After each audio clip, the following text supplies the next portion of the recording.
start then. So Bhagavad Gita has 18 chapters. Chapter 1 is observing the armies on the battlefield of Kurukshetra. Chapter 2 is summary of the Gita.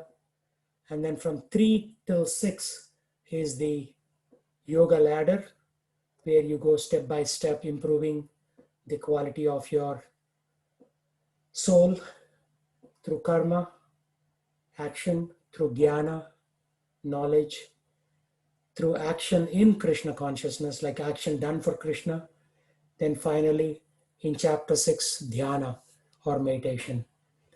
And from chapter 7 onwards, the Lord gives knowledge about himself, knowledge of the absolute, how to attain the supreme, the most confidential knowledge. So basically, he gives confidential knowledge in chapter 7, more confidential knowledge in chapter 8, and most confidential knowledge in chapter 9. So by the time we come to chapter 10, the Lord talks about his opulences, like what are his opulences, what are his powers, what are his glories. And in chapter 11, the Lord discusses the universal form. And in chapter 12, we are talking about devotional service. What is bhakti? So there is a little bit of bhakti touched in all these chapters, but here in chapter 12, the Lord goes full-blown description of what devotional service or bhakti is. And again, from chapter 13, this is Jnana Yoga. He gives knowledge about the nature, the enjoyer and consciousness. Chapter 14, he talks about the 3 modes of material nature, which is mode of goodness, passion, and ignorance. Chapter 15, he talks about the yoga of the Supreme Person. It's also known as Purushottam Yoga. And this month in particular is called Purushottam month, where any kind of austerities and things, devotional activities that we do for the Lord have a multiplicatory effect. So we do in a factor of 1,000, whatever we do this month, multiply by a factor of 1,000. And in chapter 16, talk about the divine and demoniac natures.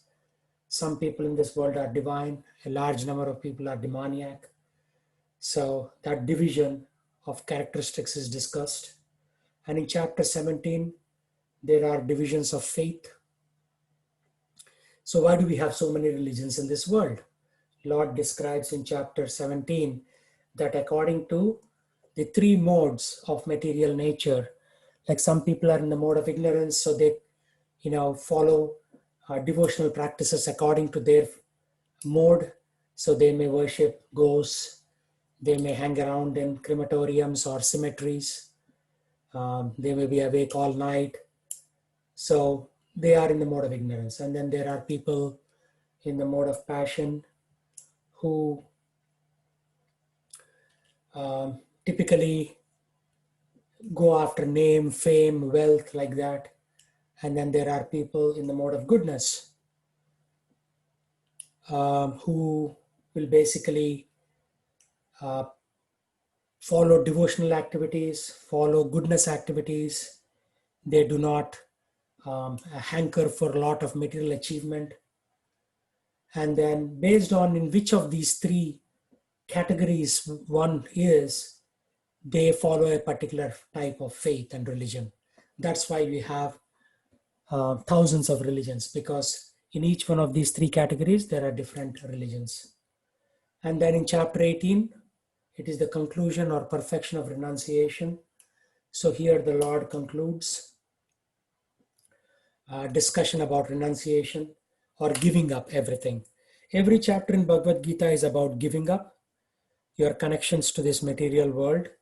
And by the time we come to chapter 18, Krishna talks about completely giving up the connections and finally elevating our consciousness to the Supreme.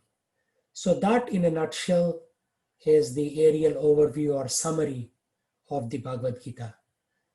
So any questions?